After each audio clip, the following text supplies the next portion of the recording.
Dear student, आप सभी का स्वागतम है यूपीएससी मोटिवेशन चैनल में। मैं आप लोग के लिए बहुत ही इम्पोर्टेंट टॉपिक आज लेकर आया हूँ। उस टॉपिक का नाम है बातचीत। क्लास 12 का बातचीत चैप्टर का प्रश्न उत्तर आपको ज़िंदगी का सवाल है, क्योंकि इस समय क्लास ऑफलाइन चल नहीं रहा है, ऑनलाइन का माध्यम है। इसलिए मैं आप लोग का सोचा कि मैं भी इस साल 12th में हूँ तो आप लोग के लिए लाया करूँ, जिससे मेरी हेल्प भी हो रही जाएगी और आप लोग के भी। चलिए स्टार्ट करते हैं इसी के साथ। बातचीत के राइटर है बालकृष्ण भट्ट। ठीक है, चलिए क्वेश्चन से लिखते हैं। पहला प्रश्न है, अगर हमसे वाक शक्ति ना होती तो क्या होता। अगर हमसे वाक शक्ति ना होती तो यह समस्त सृष्टि गूंगी प्रतीत होती। सभी लोग चुपचाप बैठे रहते। हम जो बोलकर सुख और दुख का अनुभव करते हैं, वाक शक्ति न होने के कारण हम वो नहीं कर पाते। बातचीत के संबंध में बेन जॉनसन और एडिसन का क्या विचार है, इसका उत्तर रखिए।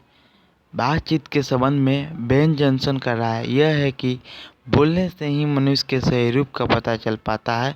अगर मनुष्य चुपचाप रहे तो उसके गुण तथा अवगुण का पता नहीं चलेगा।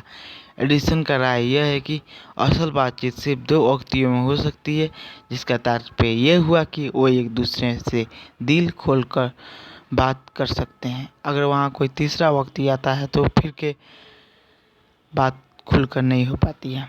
चलिए तीसरा प्रश्न है, आर्ट ऑफ कन्वर्सेशन क्या है। आर्ट ऑफ कन्वर्सेशन माने बात करने की एक ऐसी कला होती है जिसमें बातचीत के दौरान चतुराई के साथ प्रश्न छोड़े जाते हैं, जिन्हें सुनकर अत्यंत सुख मिलता है। यह कला यूरोप के लोगों से ज़्यादा पाई जाती है। चौथा क्वेश्चन, मनुष्य की बातचीत का उत्तम तरीका क्या हो सकता है, इसके कारण वो कैसे अपने लिए स्वच्छता नवीन संसार की रचना कर सकता है। उत्तर, मनुष्य में बातचीत का सबसे उत्तम तरीका उसका आत्मवार्तालाप है। मनुष्य अपने अंदर ऐसी शक्ति विकसित करे जिसके कारण वो अपने आप से बात कर लिया करे।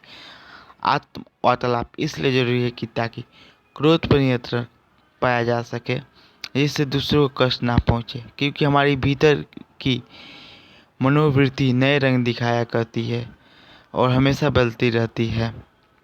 इंसान को चाहिए कि वो अपने जिह्वा पर काबू रखे तथा अपने मधुर वाणी से दूसरों को प्रसन्न करे। ऐसा करने से किसी न किसी तो कटुता रहेगी और ना ही किसी से बैर। इससे दुनिया खूबसूरत हो जाएगी, जहाँ बातचीत का उत्तम तरीका है। पांचवा प्रश्न, व्याख्या करें। 5 का हमारे भीतर मनोवृत्ति परिक्षण नए नए रंग दिखाया करती है। वो प्रतीकात्मक संसार का एक बड़ा भारी आईना है, जिसमें जैसी चाहे वैसी सूरत देख लेना कोई दुख बात नहीं है। उत्तर, प्रस्तुत पंक्तियाँ विधान लेखन बालकृष्ण भट्ट द्वारा रचित बातचीत निबंध से लिया गया है।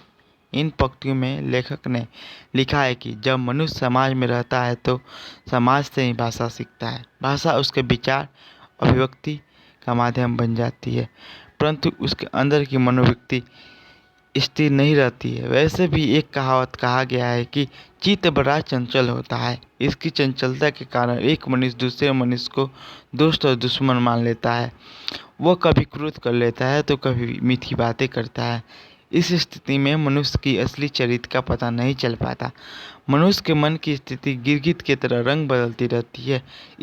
इस स्थिति के कारण लेखक इस मन के प्रवचों को जड़ मानते हैं। वो कहते हैं कि यह आईना के समान है। इस संसार में छल कपट झूठ फरेब सब होते हैं। इसके सबसे बड़ा कारण मन की चंचलता है। अंत हमें अपने मन पर नियंत्रण करना चाहिए। 5 का ख, सच है जब तक मनुष्य बोलता नहीं तब तक उसका गुण दोष प्रकट नहीं होता। प्रस्तुत पंक्तियाँ विधान लेखक बालकृष्ण भट्ट द्वारा रचित 5 बातचीत से लिया गया है।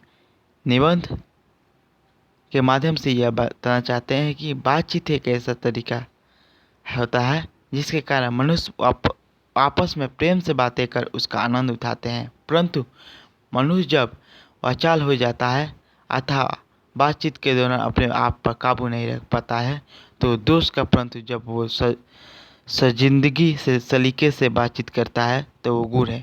मनुष्य के गुर चुप रहने के कारण उसके चरित्र का कुछ पता नहीं चलता, परंतु वो जैसे ही कुछ बोलता है तो उसकी वाणी के माध्यम से उसके गुण और दोष प्रकट होने लगता है।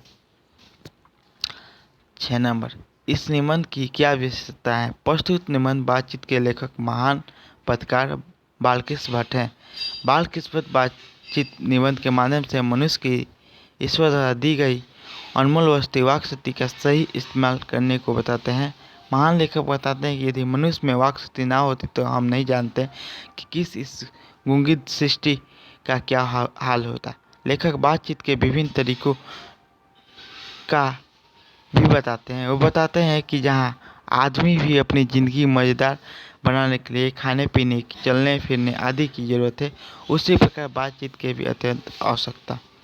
हमारे मन में कुछ ज़िंदगी का धुआं जमा रहता है और बातचीत के माध्यम से आप बनकर हमारे मन के बाहर से बाहर पड़ता है। इससे हमारा चित्त हल्का और स्वच्छ हो जाता है।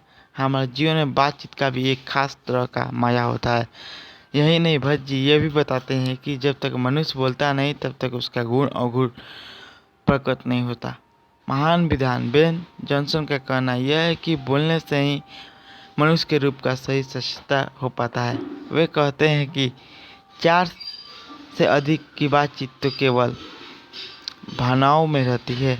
यूरोप के लोग से बातचीत का हुनर है जिसे आर्ट ऑफ कन्वर्सेशन कहते हैं। बालकृष्ण भट्ट बातचीत का उत्तम तरीका यह मानते हैं कि हम शक्ति पैदा करें कि अपने आप पर बात कर सकते हैं।